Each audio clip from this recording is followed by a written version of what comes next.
प्रिय देशवासियों, नमस्कार। हम सभी ने बीते दिनों में देश का सामर्थ्य और उसका संयम दोनों देखा है। मैं सबसे पहले भारत की पराक्रमी सेनाओं को, सशस्त्र बलों को, हमारी खुफिया एजेंसियों को, हमारे वैज्ञानिकों को, हर भारतवासी की तरफ से सैल्यूट करता हूं। हमारे वीर सैनिकों ने ऑपरेशन सिंदूर के लक्ष्यों की प्राप्ति के लिए असीम शौर्य का प्रदर्शन किया। मैं उनकी वीरता को, उनके साहस को, उनके पराक्रम को आज समर्पित करता हूं। हमारे देश की हर माता को, देश की हर बहन को और देश की हर बेटी को ये पराक्रम समर्पित करता हूं। साथियों, 22 अप्रैल को पहलगाम में आतंकवादियों ने जो बर्बरता दिखाई थी, उसने देश और दुनिया को झकझोर दिया था। छुट्टियां मना रहे निर्दोष मासूम नागरिकों को धर्म पूछकर उनके परिवार के सामने, उनके बच्चों के सामने बेरहमी से मार डालना, यह आतंक का बहुत विभत्स चेहरा था, क्रूरता थी। ये देश के सद्भाव को तोड़ने की घिनौनी कोशिश भी थी। मेरे लिए व्यक्तिगत रूप से ये पीड़ा बहुत बड़ी थी।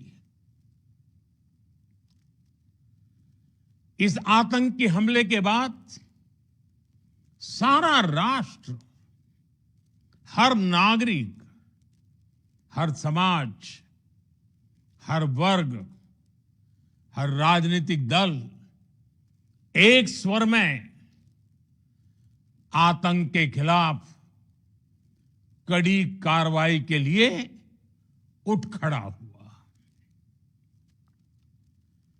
हमने आतंकवादियों को मिट्टी में मिलाने के लिए भारत की सेनाओं को पूरी छूट दे दी और आज हर आतंकी, आतंक का हर संगठन जान चुका है कि हमारी बहनों बेटियों के माथे से सिंदूर हटाने का अंजाम क्या होता है। साथियों, ऑपरेशन सिंदूर ये सिर्फ नाम नहीं है, ये देश के कोटि कोटि लोगों की भावनाओं का प्रतिबिंब है। ऑपरेशन सिंदूर न्याय की अखंड प्रतिज्ञा है।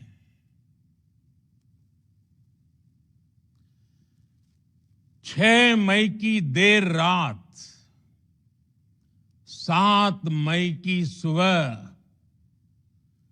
पूरी दुनिया ने इस प्रतिज्ञा को परिणाम में बदलते देखा है। भारत की सेनाओं ने पाकिस्तान में आतंक के ठिकानों पर, उनके ट्रेनिंग सेंटर्स पर सटीक प्रहार किया। आतंकियों ने सपने में भी नहीं सोचा था कि भारत इतना बड़ा फैसला ले सकता है। लेकिन जब देश एकजुट होता है, नेशन फर्स्ट की भावना से भरा होता है, राष्ट्र सर्वोपरि होता है, तो फौलादी फैसले लिए जाते हैं, परिणाम लाकर दिखाए जाते हैं। जब पाकिस्तान में आतंक के अड्डों पर भारत की मिसाइलों ने हमला बोला, भारत के ड्रोन्स ने हमला बोला,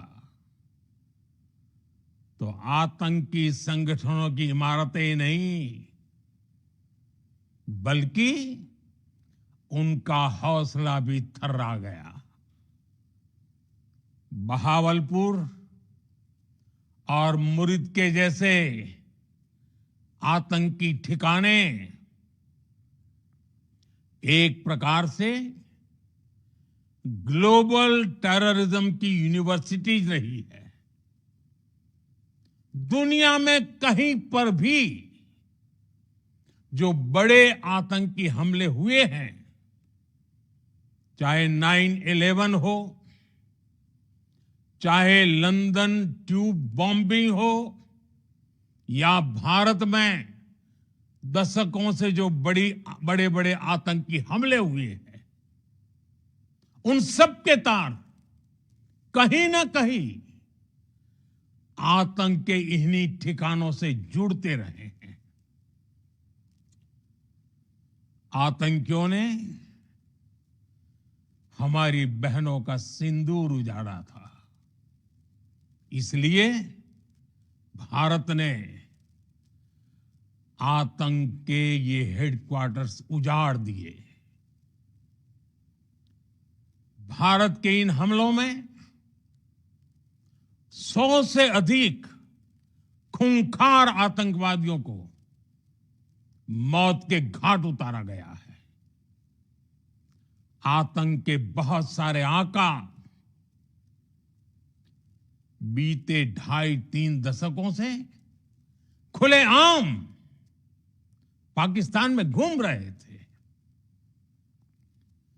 जो भारत के खिलाफ साजिशें करते थे। उन्हें भारत ने एक झटके में खत्म कर दिया। साथियों, भारत की इस कार्रवाई से पाकिस्तान घोर निराशा में गिर गया था, हताशा में गिर गया था, बौखला गया था। और इसी बौखलाहट में उसने एक और दुस्साहस किया। आतंक पर भारत की कार्रवाई का साथ देने के बजाय पाकिस्तान ने भारत पर ही हमला करना शुरू कर दिया। पाकिस्तान ने हमारे स्कूलों, कॉलेजों को, गुरुद्वारों को, मंदिरों को, सामान्य नागरिकों के घरों को निशाना बनाया। पाकिस्तान ने हमारे सैन्य ठिकानों को निशाना बनाया। लेकिन इसमें भी पाकिस्तान खुद बेनकाब हो गया। दुनिया ने देखा कि कैसे पाकिस्तान के ड्रोन्स, पाकिस्तान की मिसाइलें भारत के सामने तिनके की तरह बिखर गई। भारत के सशक्त एयर डिफेंस सिस्टम ने उन्हें आसमान में ही नष्ट कर दिया। पाकिस्तान की तैयारी सीमा पर वार की थी, लेकिन भारत ने पाकिस्तान के सीने पर वार कर दिया। भारत के ड्रोन्स, भारत की मिसाइलों ने सटीकता के साथ हमला किया। पाकिस्तानी वायुसेना के उन एयरबेस को नुकसान पहुंचाया, जिस पर पाकिस्तान को बहुत घमंड था। भारत ने पहले 3 दिनों में ही पाकिस्तान को इतना तबाह कर दिया जिसका उसे अंदाजा भी नहीं था। इसलिए भारत की आक्रामक कार्रवाई के बाद पाकिस्तान बचने के रास्ते खोजने लगा। पाकिस्तान दुनिया भर में तनाव कम करने के लिए गुहार लगा रहा था और बुरी तरह पीटने के बाद इसी मजबूरी में 10 मई की दोपहर को पाकिस्तानी सेना ने हमारे डीजीएमओ को संपर्क किया। तब तक हम आतंकवाद के इंफ्रास्ट्रक्चर को बड़े पैमाने पर तबाह कर चुके थे। आतंकियों को मौत के घाट उतार दिया गया था। पाकिस्तान के सीने में बसाए गए आतंक के अड्डों को हमने खंडहर बना दिया था। इसलिए जब पाकिस्तान की तरफ से गुहार लगाई गई, पाकिस्तान की तरफ से जब ये कहा गया कि उसकी ओर से आगे कोई आतंकी गतिविधि और सैन्य दुस्साहस नहीं दिखाया जाएगा, तो भारत ने भी उस पर विचार किया।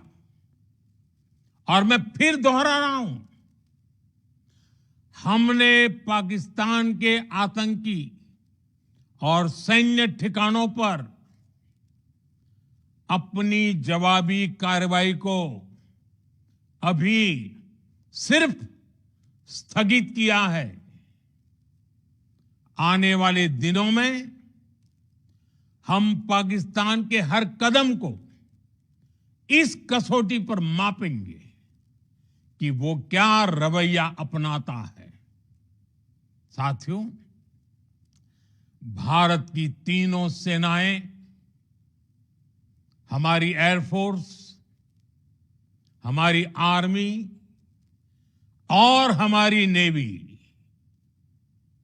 हमारी border security force BSF, Bharat के अर्धसैनिक बल लगातार अलर्ट पर है। सर्जिकल स्ट्राइक और एयर स्ट्राइक के बाद अब ऑपरेशन सिंदूर आतंक के खिलाफ भारत की नीति है। ऑपरेशन सिंदूर ने आतंक के खिलाफ लड़ाई में एक नई लकीर खींच दी है। एक नया पैमाना, न्यू नॉर्मल तय कर दिया है। पहला, भारत पर आतंकी हमला हुआ तो मुंह तोड़ जवाब दिया जाएगा। हम अपने तरीके से, अपनी शर्तों पर जवाब देकर रहेंगे। हर उस जगह जाकर कठोर कार्रवाई करेंगे जहां से आतंक की जड़ें निकलती हैं। दूसरा, कोई भी न्यूक्लियर ब्लैकमेल भारत नहीं सहेगा। न्यूक्लियर ब्लैकमेल की आड़ में पनप रहे आतंकी ठिकानों पर भारत सटीक और निर्णायक प्रहार करेगा। तीसरा, हम आतंक की सरपरस्त सरकार और आतंक के आकाओं को अलग अलग नहीं देखेंगे। ऑपरेशन सिंदूर के दौरान दुनिया ने पाकिस्तान का वो घिनौना सच फिर देखा है, जब मारे गए आतंकियों को विदाई देने पाकिस्तानी सेना के बड़े बड़े अफसर उमड़ पड़े। स्टेट स्पॉन्सर्ड टेररिज्म का ये बहुत बड़ा सबूत है। हम भारत और अपने नागरिकों को किसी भी खतरे से बचाने के लिए लगातार निर्णायक कदम उठाते रहेंगे। साथियों, युद्ध के मैदान पर हमने हर बार पाकिस्तान को धूल चटाई है और इस बार ऑपरेशन सिंदूर ने नया आयाम जोड़ा है। हमने रेगिस्तानों और पहाड़ों में अपनी क्षमता का शानदार प्रदर्शन किया और साथ ही न्यू एज वॉरफेयर में भी अपनी श्रेष्ठता सिद्ध की। इस ऑपरेशन के दौरान हमारे मेड इन इंडिया हथियारों की प्रामाणिकता सिद्ध हुई। आज दुनिया देख रही है 21वीं सदी के वॉरफेयर में made in India defence equipments, इसका समय आ चुका है। साथियों, हर प्रकार के आतंकवाद के खिलाफ हम सभी का एकजुट रहना, हमारी एकता हमारी सबसे बड़ी शक्ति है। निश्चित तौर पर ये युग युद्ध का नहीं है, लेकिन ये युग आतंकवाद का भी नहीं है। टेररिज्म के खिलाफ जीरो टॉलरेंस, ये एक बेहतर दुनिया की गारंटी है। साथियों, पाकिस्तानी फौज, पाकिस्तान की सरकार जिस तरह आतंकवाद को खाद पानी दे रहे हैं, वो एक दिन पाकिस्तान को ही समाप्त कर देगा। पाकिस्तान को अगर बचना है तो उसे अपने टेरर इंफ्रास्ट्रक्चर का सफाया करना ही होगा। इसके अलावा शांति का कोई रास्ता नहीं है। भारत का मत एकदम स्पष्ट है। टेरर और टॉक एक साथ नहीं हो सकते। टेरर और ट्रेड एक साथ नहीं चल सकते और पानी और खून भी एक साथ नहीं बह सकता। मैं आज विश्व समुदाय को भी कहूंगा, हमारी घोषित नीति रही है अगर पाकिस्तान से बात होगी तो टेररिज्म पर ही होगी। अगर पाकिस्तान से बात होगी तो पाक ऑक्युपाइड कश्मीर पीओके उस पर ही होगी। प्रिय देशवासियों, आज बुद्ध पूर्णिमा है। भगवान बुद्ध ने हमें शांति का रास्ता दिखाया है। शांति का मार्ग भी शक्ति से होकर जाता है। मानवता शांति और समृद्धि की तरफ बढ़े, हर भारतीय शांति से जी सके, विकसित भारत के सपने को पूरा कर सके, इसके लिए भारत का शक्तिशाली होना बहुत जरूरी है। और आवश्यकता पड़ने पर इस शक्ति का इस्तेमाल भी जरूरी है। और पिछले कुछ दिनों में भारत ने यही किया है। मैं एक बार फिर भारत की सेना और सशस्त्र बलों को सैल्यूट करता हूं। हम भारतवासी के हौसले, हर भारतवासी का एकजुटता का शपथ, संकल्प, मैं उसे नमन करता हूं। बहुत बहुत धन्यवाद। भारत माता की जय। भारत माता की जय। भारत माता की जय।